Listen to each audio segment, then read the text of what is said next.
നാമും ദൈവമാറ്റ ഈ പല സ്ഥലങ്ങളിലും കലാപരിപാടി നടക്കും. അതല്ല ആരാധന. ആരാധന എന്ന് പറയുന്നത് ദൈവം തന്ന നന്മ, ഹല്ലേലൂയ, അത് ഓർത്തുകൊണ്ട് ദൈവത്തെ സ്തുതിക്കുന്നതാണ് ആരാധന. ഞാൻ 10 കാര്യം നിങ്ങളോട് പറഞ്ഞിട്ടുണ്ട്. ആരാധന എന്താണെന്ന് ഞാൻ പറഞ്ഞതിൻ്റെ ആ പാത്തിക്കൊന്നും കടന്നു പോകുന്നില്ല.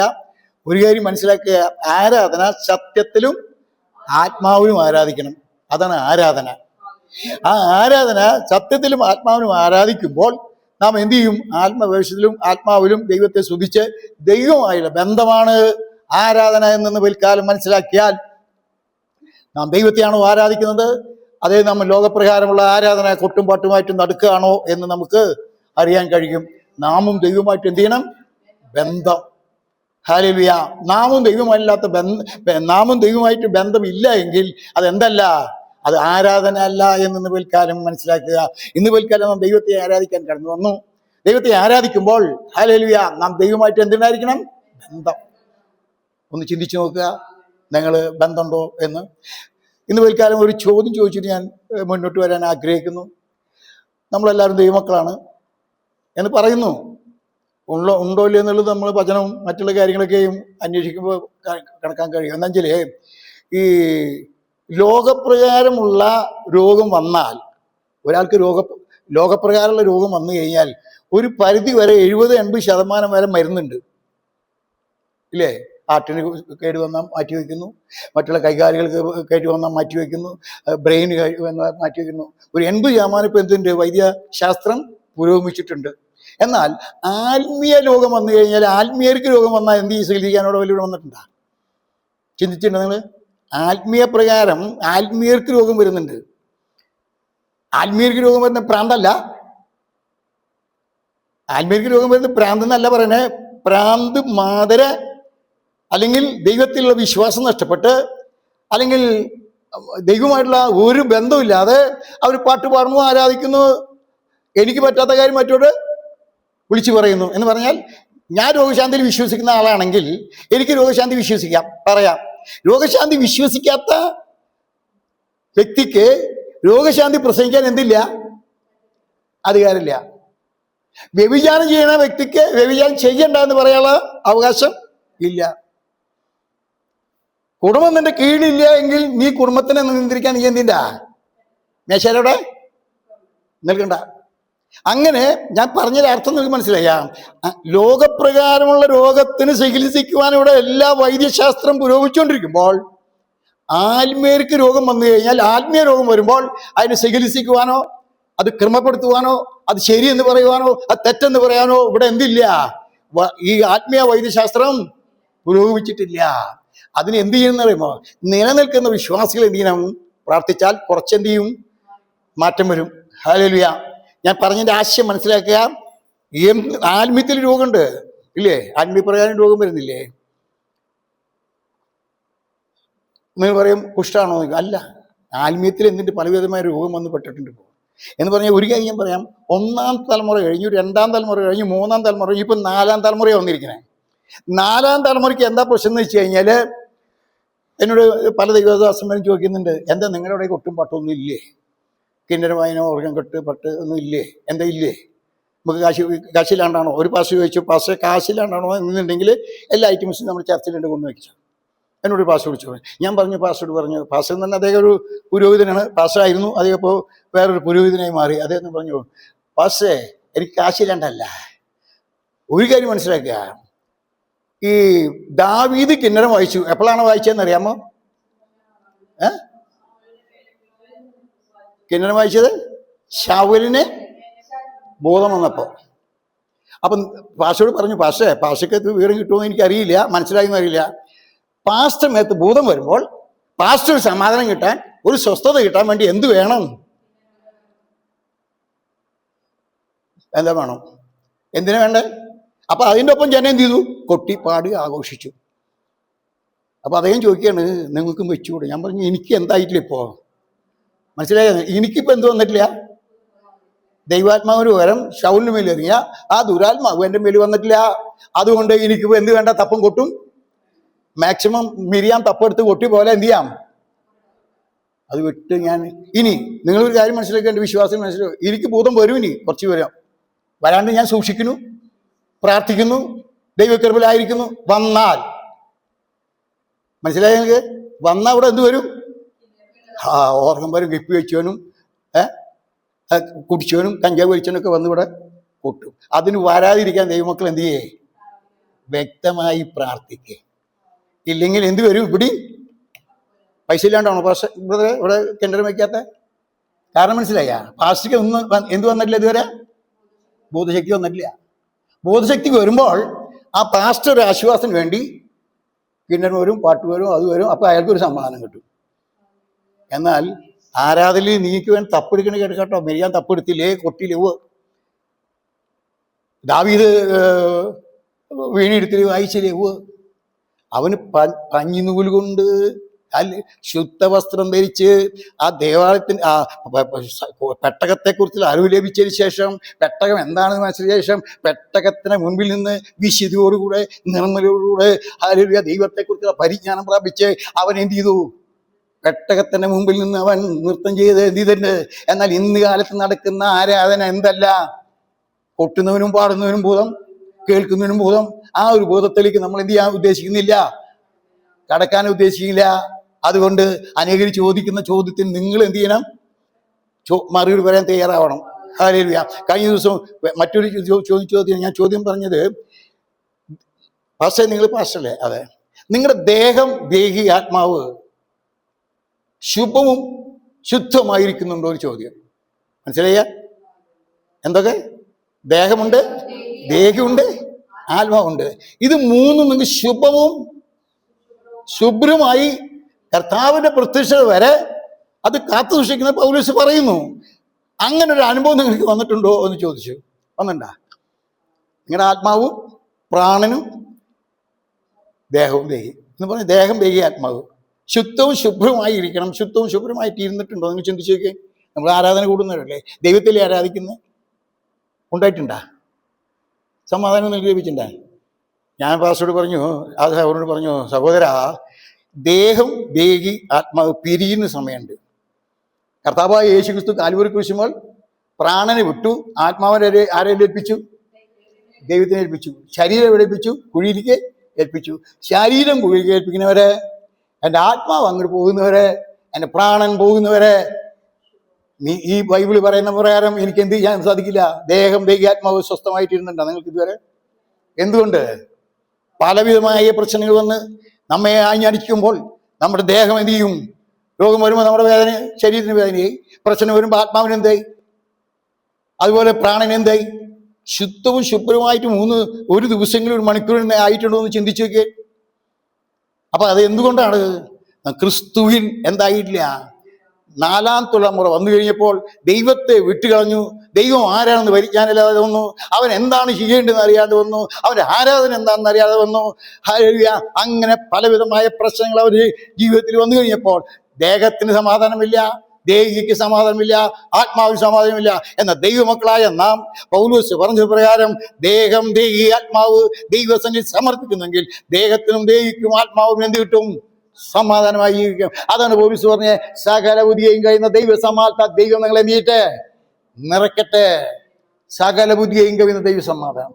ആ സമാധാനം നമുക്ക് വരണമെങ്കിൽ യേശുക്രിസ്തു ആരാണ്? യേശുക്രിസ്തു എന്തിനു വേണ്ടി വന്നു? യേശുക്രിസ്തു നമുക്ക് വേണ്ടി ചെയ്തത് എന്താണ്? അവൻ നമുക്ക് പ്രാണനെ വന്ദിച്ചു, അധമ പാതാളത്തിൽ നിന്ന് വിടുവിച്ചു. അവന്റെ സ്നേഹസ്വരൂപനായ പുത്രന്റെ രാജ്യത്തമ്മെ ആക്കി വെച്ചു. അതുകൊണ്ട് ഹല്ലേലൂയ സന്തോഷത്തോടെ നമ്മെ നീനവനും സ്തോത്രം ചെയ്യുന്നവരായിരിക്കണമെന്ന് അപ്പോസ്തലനായ പൗലോസ് അതുപോലെ പത്രോസും പറയുമ്പോൾ, അപ്പോസ്തലന്മാരൊക്കെ പറയുമ്പോൾ ആ ക്രമപ്രകാരം വരികയാണെങ്കിൽ ദേഹം, ദേഹി, ആത്മാവ്.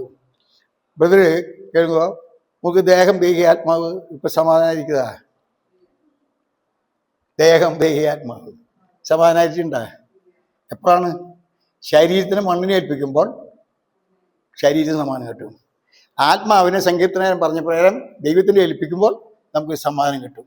പ്രാണനെ വിടുമ്പോൾ നമുക്ക് സമാധാനം കിട്ടും. അതുവരെ എന്തില്ല. എന്നാൽ നമുക്ക് ദൈവം എന്ത് തന്നുണ്ട്? സമാധാനം. ആ സമാധാനം നമ്മൾ നിലനിൽക്കുക എന്നതിലാണ് നമ്മളെ വിഷയം. ഹല്ലേലൂയ. ഞാൻ കഴിഞ്ഞ ആഴ്ച നിങ്ങളോട് ഒരു കാര്യം പറഞ്ഞു. ഇടയൻ എന്ന് പറയുന്നത് ആരാണ്? ഒന്ന് പറഞ്ഞാൽ, ഞാൻ കഴിഞ്ഞ ആഴ്ച പറഞ്ഞതാണ്. ഇടയന് നമ്മുടെ സഭയിൽ, ദൈവം സഭയിൽ അപ്പോസ്തലന്മാരെ വെച്ചിട്ടുണ്ട് ഇല്ലേ? പിന്നെ ഇടയന്മാരെ വെച്ചിട്ടുണ്ട്, പ്രവാചകന്മാരെ വെച്ചിട്ടുണ്ട്, സുവിശേഷകന്മാരെ വെച്ചിട്ടുണ്ട് ഇല്ലേ? സഭയിലെ വിശ്വാസികളുണ്ട്. 4 വൃന്ദം മറ്റേ നിൽക്കുമ്പോൾ ഒരു വൃന്ദം. എല്ലാവരും ഇടയനാവോ? ഇല്ല. ഞാൻ കഴിഞ്ഞ ആഴ്ച പറഞ്ഞു നിങ്ങൾക്ക്, ഇടയൻ ആരായിരിക്കണം? പഴയ നിയമത്തിലൊരു പുരോഹിതൻ ദേവാലയം വിട്ട് എന്ത് ചെയ്യുമ്പോൾ വാതിൽ വിട്ട് പുറത്തേക്ക് പോകാൻ പാടില്ല. അതാണ് പഴയ നിയമത്തെ. പുരോഹിതൻ ദേവാലയത്തിൽ കിട്ടുന്ന ആ ഭക്ഷണം കൊണ്ട് എന്ത് ചെയ്യണം? അവൻ ഉപജീവിക്കണം. അർത്ഥായ. അപ്പൊ പുതിയ നിയമത്തിൽ വരുമ്പോഴും പ്രവാചക ശുശ്രൂഷ ചെയ്ത് എന്ത് ചെയ്യണം? ഉപജീവിക്കണം. ഇടയൻ എന്ത് ചെയ്യണം? ആടുകൾ ഉണ്ടായിരിക്കണം, അവന് സഭ ഉണ്ടായിരിക്കണം, അവൻ ആരായിരിക്കണം? പുതിയ ജ്ഞാനം ബൈബിൾ പഠിച്ചവനും ആയിരിക്കണം ഇടയൻ. അപ്പൊ അവന്റെ ഭക്ഷണം എങ്ങനെയാണ്? ആരെ കൊടുക്കേണ്ടത്? ആടുകളുടെ മേയ്ക്കുന്നുണ്ട് അവന് ഉപജീവനം കഴിക്കണം. പ്രവാചകൻ എന്ത് ചെയ്യണം? പ്രവാചകന്റെ ശുശ്രൂഷ ചെയ്തിട്ട് അവൻ ഉപജീവനം കഴിക്കണം. സുവിശേഷം എന്ത് ചെയ്യണം? ബൈബിള് പറഞ്ഞിട്ടുണ്ടാ, ബൈബിള് പറഞ്ഞിട്ടുണ്ട്. സുവിശേഷം കൊണ്ട് എന്ത് ചെയ്യണം? ഇടയൻ എന്ത് ചെയ്യണം? ആടിനെ പരിപാലിച്ച്. അപ്പൊ ആരാണ്? ഞാൻ കഴിഞ്ഞ ആഴ്ച ചോദിച്ചു ബ്രദറോട്, ചിന്തിച്ചു പോയിട്ട്, ബ്രദർ പാസ്റ്ററാണോ? അല്ല. എന്തുകൊണ്ട്? പൂർണ്ണ സമയം ദൈവത്തിന് വേണ്ടി വേർതിരിക്കപ്പെട്ടവൻ മാത്രമേ ഒരു പാസ്റ്ററുള്ളൂ. അല്ലാത്തവൻ ആരല്ല. അവന് ഞാൻ പറഞ്ഞില്ല കഴിഞ്ഞ ആഴ്ച, നീ ഇടയനാകണമെങ്കിൽ നിനക്ക് ആരുണ്ടായിരിക്കണം? ആടുണ്ടായിരിക്കണം. നീ ഇടയനാകണമെങ്കിൽ എന്തുണ്ടായിരിക്കണം? സഭയുണ്ടായിരിക്കണം. നീ ഇടയനാകണമെങ്കിൽ അവരെ കൊണ്ട് നീ ഉപജീവനം കഴിക്കണം. അങ്ങനത്തോരല്ലാത്തവരെ ആരെങ്കിലും നീ ഇടയെന്ന് വിളിച്ചാൽ, കഴിഞ്ഞ ആഴ്ച ഞാൻ പറഞ്ഞു, കുട്ടികളില്ലാത്തവനെ അപ്പ എന്ന് വിളിക്കുന്ന പോലെ അവനെ കളിയാക്കണം. അപ്പൊ എല്ലാവരും പാസ്റ്റർമാരാണോ? ഇവിടുത്തെ ചിന്ത കടന്നുകൂടിയെന്ന് അറിയാം. ഹല്ലേലൂയ. സഭയുള്ളവനും സഭയില്ലാത്തവനൊക്കെ ആരാണ്? ഞങ്ങളൊക്കെ പാസ്റ്റർമാരാ. പാസ്റ്റർമാരെ വിളിക്കുമ്പോൾ അവർക്ക് എന്ത് സന്തോഷം. ഞാൻ പറയാം, അവർക്ക് സുബോധം ഉണ്ടെന്നാ, നഷ്ടപ്പെട്ടു പോയി. അപ്പൊ അതുകൊണ്ട് ഞാൻ കഴിഞ്ഞ ആഴ്ച പറഞ്ഞു, പാസ്റ്റർമാരെന്ന് വിളിക്കുമ്പോൾ യോഗ്യതയുള്ളവനെ എന്ത് ചെയ്യണം? അല്ലെങ്കിൽ നിങ്ങൾക്കും ഭ്രാന്താണ്, വിളി കേൾക്കണവനും പിന്നെ ഭ്രാന്തം ഉണ്ടാവില്ല. അവന്ന് ഞാൻ കഴിഞ്ഞ ആഴ്ച പറഞ്ഞു, ഒരു കൂലിപ്പണിക്കാരനെ പാസ്റ്റർ എന്ന് വിളിക്കുമ്പോൾ അവൻ എന്ത് ചെയ്യും? ഈ പാസ് എന്ന് പറഞ്ഞാലേ കുറച്ച് അധ്വാനം ഇട്ട അവൻ്റെ മുട്ടുമ കൈമൊക്കെ എന്തുണ്ടായിരിക്കും? ടൈമുണ്ടായിരിക്കും കേട്ടാ. പ്രവാചകൻ എന്ന് പറഞ്ഞാലേ അവന് കുറച്ച് ശുശ്രൂഷയുണ്ട് കേട്ടാ. ആ സ്ഥാനത്ത് അപ്പോസ്തലൻ എന്ന് പറയുമ്പോൾ അവനെന്തുണ്ട്? സഭ എന്തായിരിക്കണം? ഹല്ലേലൂയ, കൃത്യമായിരിക്കണം. വിശ്വാസി എന്തായിരിക്കണം? കൃത്യമായിരിക്കണം. ഇല്ലേ നമ്മളെ എടുത്തില്ല, സ്വർഗത്തിലേക്ക് എത്തുകയില്ല എന്ന് പോൽക്കാലം അറിഞ്ഞിരിക്കുക. അതുകൊണ്ട് ഹല്ലേലൂയ, നമ്മുടെ മനസ്സും നമ്മുടെ പ്രാണനും നമ്മുടെ ആത്മാവും സമാധാനമായിരിക്കാൻ എന്തൊക്കെ ചെയ്യണമെന്ന് ഈ ദിവസങ്ങളായി നാം ശോധന ചെയ്യാൻ മുന്നോട്ട് പോവുകയാണെങ്കിൽ ക്രിസ്തീയ ജീവിതം ധന്യമായി തീരും, ശ്രേഷ്ഠമായി തീരും, ഉന്നതമായി തീരും. അത് അനുഗ്രഹിക്കപ്പെട്ടതായിരിക്കും. നിത്യവനോട് കൂടെ വാഴുവാൻ കഴിയും. മറ്റൊരു കാര്യം കൂടി ഞാൻ സൂചിപ്പിച്ചു പോകാം. നമ്മളെ ചോദിക്കുന്നൊരു ചോദ്യമാണ്, നിങ്ങൾ എത്ര പേരുണ്ട്? സാധാരണ പറയും നമ്മുടെ അവിടെ നീ വരണ്ട, ഇവിടെ ആളില്ല. ഞാൻ പറയുന്ന ഒരു കാര്യമാണ്, നീ ആളുണ്ടെന്ന് വെച്ചിട്ട് എന്ത് ചെയ്യണ്ട? പെട്ടകത്തിന്റെ അകത്ത് എന്തുണ്ട്? കുറച്ചാളുള്ളൂ. പെട്ടകത്തിന്റെ പുറത്ത് എത്രയുണ്ട്? നീ അവരെ കൂടെ കുടിക്കോ? അവിടെ നൃത്തമുണ്ട്, അവിടെ പാട്ടുണ്ട്, അവിടെ കൊട്ടുണ്ട്, അവിടെ ഡാൻസ് ഉണ്ട്, വെള്ളത്തിൽ നിന്ന് ഇങ്ങനെ പൊന്തുന്നുണ്ട് ഇല്ലേ? കുറെ കഴിയുമ്പോൾ അവരാരോടെ പ്രാർത്ഥിക്കുന്നേ? ഭൂമി ദേവതയോടാ. ഭൂമി ദേവതയോടല്ല അവർ പ്രാർത്ഥിക്കുന്ന ആരോടെന്നറിയാം? ദൈവമേ ഞങ്ങളെ രക്ഷിക്കണമേ എന്ന് പ്രാർത്ഥിക്കുമ്പോൾ നമ്മളാരെന്നറിയാ? മക്കളും പ്രിയമക്കളും മാത്രമല്ല, ഹല്ലേലൂയ, പെട്ടകത്തിന്റെ അകത്ത് രക്ഷിക്കപ്പെട്ടവര് നമ്മള്. രക്ഷിക്കപ്പെടാത്തവരാ പാട്ടുപാടും, കൊട്ടും, ആരാധിക്കും. അവരൊക്കെ എന്തുണ്ടായിരിക്കും? നൃത്തം ചെയ്യും. അത് നൃത്തങ്ങൾ ചെയ്യണ കണ്ടിട്ടുണ്ടെങ്കിലേ, ഞാൻ സാധാരണ പറയാറില്ലേ, ഇവരെ സഭയിൽ ആദ്യം ഞാൻ ഒരു ആഴ്ച പോയിട്ടുണ്ട്. സ്ത്രീകളൊക്കെ ഇങ്ങനെ കൈവദിക്കുക. ഞാൻ അവരോട് പറഞ്ഞു വന്നപ്പോൾ, സഹോദരി, നിന്റെ സഭയിലെ ആൾക്കാർ കൈ വന്നിരിക്കുന്നറിയാ, ഈ തവണ എന്ത് ചെയ്തിട്ട് 2 വള ഉള്ളിട്ടുണ്ട്. അതൊന്നും എന്ത് ചെയ്യണം?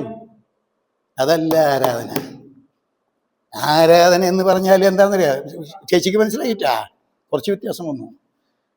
ഇത് പറഞ്ഞു കൊടുക്കാറില്ല. വ്യക്തമായി മനസ്സിലാക്കിയവർ മാത്രം ആരാധിച്ചാൽ മതി. അല്ലാത്ത നിന്റെ എന്തല്ല? ആരാധനയല്ല. യാക്കോബ് പറഞ്ഞില്ലേ, നീ ആരാധിക്കണേ, നീ എന്ത് ചെയ്യേ? ഇതൊരു കുടുക്കും കിടക്കോ എന്ത് ചെയ്യേ? ഊരി കളഞ്ഞിട്ട് ആരാധിച്ചാൽ മതി എന്ന്. ദൈവത്തിന് എന്ത് കാണണ്ട? ദൈവത്തിന് നിന്റെ അഹങ്കാരവും അലങ്കാരവും മറ്റൊന്നും കാണണ്ട. നീ വിശുദ്ധ വസ്ത്രം ധരിച്ച്, ഞാൻ സാധാരണ പറഞ്ഞ പ്രകാരം ദൈവസന്നിധി വരുമ്പോൾ സ്ത്രീകൾ എന്തുണ്ടായിരിക്കണം? മൂടുപടം ഇല്ലാത്തത് എന്തല്ല? ദൈവത്തെ അല്ല ആരാധിക്കുന്നത്. അപ്പൊ പറയുന്നത് അവിടുത്തെ കൾച്ചറാണ്. ആ കൾച്ചറിൽ എഴുതി വെച്ച് പൗലൂസ് ആ കൾച്ചറാണ്. ഏത് ദുബായ് കൾച്ചറും ഫോറിൻ കൾച്ചറാണ് പൗലൂസ്, അല്ലേ? ഇന്ത്യ നമ്മുടെ കേരളത്തുകാരനല്ല പൗലൂസ്, ആണോ? പൗലൂസ് ഏത് നാട്ടുകാരനാ? ഫോറിനറല്ലേ? അയാളെ എഴുതി വെച്ച് സ്ത്രീകൾ എന്ത് ചെയ്യരുത്? തലയിൽ കൊണ്ടിടാതെ ആരാധിക്കരുത്. എന്നാൽ ഇവിടെ തല തിരിച്ച് വന്നു. എന്തുകൊണ്ട്? പറഞ്ഞു കൊടുക്കാൻ ആളില്ല. പറഞ്ഞു കൊടുത്താൽ സഭയിൽ നിന്ന് പോയി. അപ്പം 8 പേരായി. മറ്റൊടുത്ത് തുള്ളില്. ഞാൻ ചോദിക്കട്ടെ, ഏലിയാവ് ആരാധിച്ചു എത്ര പേരുണ്ടായിരുന്നു? 4000 പേര്. ഇപ്പുറത്ത് ഏലിയാവ് തന്നെ. അർത്ഥം മനസ്സിലായാ? അപ്പൊ നിങ്ങൾ ഈ ആൾക്കാർ കുറവെന്ന് വെച്ചിട്ട് നിങ്ങൾ എന്ത് ചെയ്യണ്ട? ഭാരപ്പെടണ്ട. ദൈവം നമ്മെ എന്ത് ചെയ്തോളും? നടത്തിക്കൊള്ളും. ദൈവം നമ്മെ അനുഗ്രഹിച്ചോളും. ഞാൻ സ്വർഗത്തിലേക്ക് പോകുക എന്നുള്ള മാത്രമാണ് നമ്മുടെ ലക്ഷ്യം. സ്വർഗത്തിലേക്ക് എത്തുമോ? എനിക്കവിടെ പ്രതിഫലം ലഭിക്കുമോ? ദാനിയോട് പറഞ്ഞില്ലേ, ദാനിയേലേ നീ പോയി വിശ്രമിച്ചോളുക, കാലാവസാനത്തെങ്കിൽ നിന്റെ ഓഹരി പ്രാപിപ്പാൻ നീ എഴുന്നേറ്റ് വരും. അപ്പൊ ഇവിടെ മറ്റൊരു ചോദ്യം, പക്ഷേ നിങ്ങൾ എന്നാ എങ്ങനെ ചെലവ് കഴിയണമെന്ന്? നിങ്ങൾക്ക് 2-3 പേരല്ലേ ഉള്ളൂ. എത്ര പേരെന്ന് ചോദിക്കുന്നത് എന്നോട്. ഇപ്പൊ നാട്ടിൽ പോയപ്പോ എത്ര പേരുണ്ട് പക്ഷേ? എത്ര പേരുണ്ട്? എത്ര പേരുണ്ട്? ഞാൻ ഓപ്പണായിട്ട് പറയും. ഞങ്ങളിപ്പോൾ 8 പേര്, നമ്മളെ 8 പേര് അല്ലേ? ഞാൻ പറയും 8 പേര്.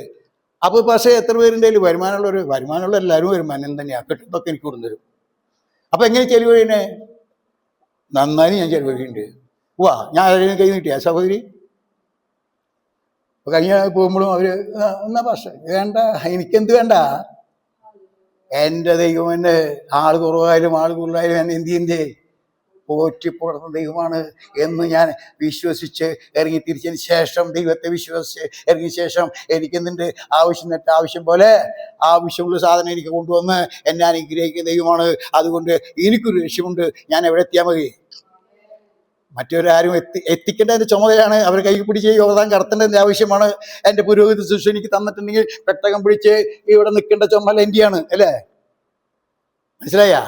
യോർദാൻ ഇരച്ച് കലങ്ങി അങ്ങനെ മറഞ്ഞു വരുമ്പോൾ പുരോഹിതന്റെ കാലം എന്ത് ചെയ്തു? വെച്ചു. പെട്ടെന്ന് ചോന്നപ്പോൾ വെള്ളത്തിന് പേടിയായിരുന്നു. പുരോഹിതനെ കാണാൻ ദൈവത്തിന് പേടി, വെള്ളത്തിന് പേടി വരണട്ടാ. ഈ ഒരു പുരോഹിതനാണെങ്കിൽ വെള്ളത്തിന് നിന്നെ ആര് പേടിയുണ്ടാവണം? പേടിയുണ്ടാവണം പുരോഹിതന്. ഈ പുരോഹിതനുണ്ട്. ഹല്ലേലൂയ. വെള്ളം അവിടെ നിന്നു. പുരോഹിതനെ ഇങ്ങനെ കിടക്കാൻ പറ്റില്ല എന്ന് പറഞ്ഞു. അതുപോലെ നീ എരികോ മുതലേ യോശു പറഞ്ഞു, നീ ഒരു വട്ടം ചുറ്റി 7-ാം ദിവസം നീ എന്ത് ചെയ്യും? 7 പ്രാവശ്യം.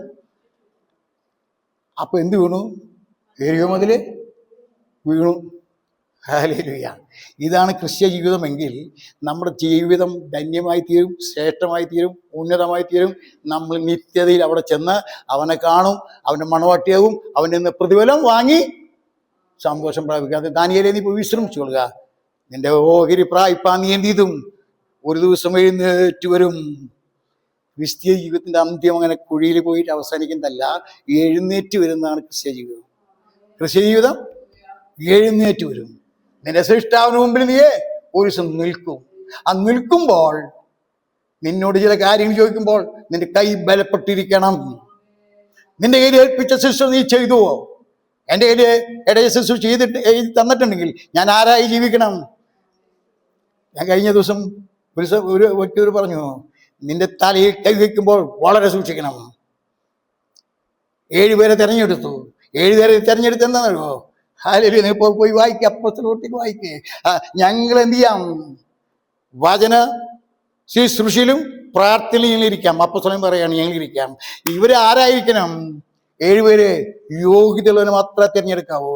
അവൻ സുവിശേഷനായിരിക്കണം, അവൻ പരിപാലകനായിരിക്കണം, അവൻ വിശ്വസ്തനായിരിക്കണം, അവൻ ആത്മാവുള്ളവനായിരിക്കണം, ദൈവ ആത്മാവ് നടത്തുന്നവനായിരിക്കണം, സകലത്തിനും കീഴ്പ്പെട്ടിരിക്കണം, അപ്പോസ്തലന്മാരുടെ ഉപദേശം കേൾക്കുന്നവനായിരിക്കണം. അങ്ങനത്തെ എത്ര പേര് തിരഞ്ഞെടുക്കാൻ? 7 പേരെ തിരഞ്ഞെടുക്കാൻ അവർ തിരഞ്ഞെടുത്തു. സുവിശേഷ വേല നടന്നു. അവർ പ്രവാചകന്മാരുണ്ടായിരുന്നു, അപ്പോസ്തലന്മാരുണ്ടായിരുന്നു, ഉപദേശകന്മാരുണ്ടായിരുന്നു, ഇടയന്മാരുണ്ടായിരുന്നു. ക്രിസ്തീയ ജീവിതത്തിൽ എന്തുണ്ട്? കുത്തഴിഞ്ഞ പുസ്തകമല്ല ഇത്. അല്ല, വ്യക്തമായി മനസ്സിലാക്കി മുന്നോട്ട് പോകുവാൻ ദൈവം നമ്മെ, ബുദ്ധിയുള്ളവരെ ദൈവം സഹായിക്കട്ടെ. ബുദ്ധി നമുക്ക് എന്തിട്ട് ദൈവം പറഞ്ഞു തരട്ടെ. നമുക്കിപ്പോൾ പെട്ടെന്ന് സമയം അധികമില്ലാത്തതുകൊണ്ട് നമ്മൾ കൃത്യസമയത്ത് ഞാൻ അവസാനിപ്പിക്കാം. ഹല്ലേലൂയ. 10:15 തുടങ്ങിയാൽ 12:15 അവസാനിക്കും. 9:15 തുടങ്ങിയാൽ 10:15 12:15 അങ്ങനെ നമ്മുടെ ഒരു കണക്ക് വെച്ചിട്ടുണ്ട്. നമ്മളിന്ന് എത്ര മണിക്ക് ആരംഭിച്ചെന്നറിയോ? 10:15 കഴിഞ്ഞു. അപ്പോൾ നമ്മൾ കൃത്യമായിട്ട് 12:15 നമ്മൾ എന്ത് ചെയ്യും? അവസാനിക്കും. എത്ര വചന ശുശ്രൂഷയും എന്തോരം വചനത്തിൻ്റെ വാക്കുകൾ കൊണ്ടുവന്നാലും ഒക്കെ ആ കൃത്യ സമയത്ത് എന്ത് ചെയ്യും? ഞാൻ അവസാനിപ്പിക്കും. ഇരിക്കുന്നവർ എന്ത് ചെയ്യുക?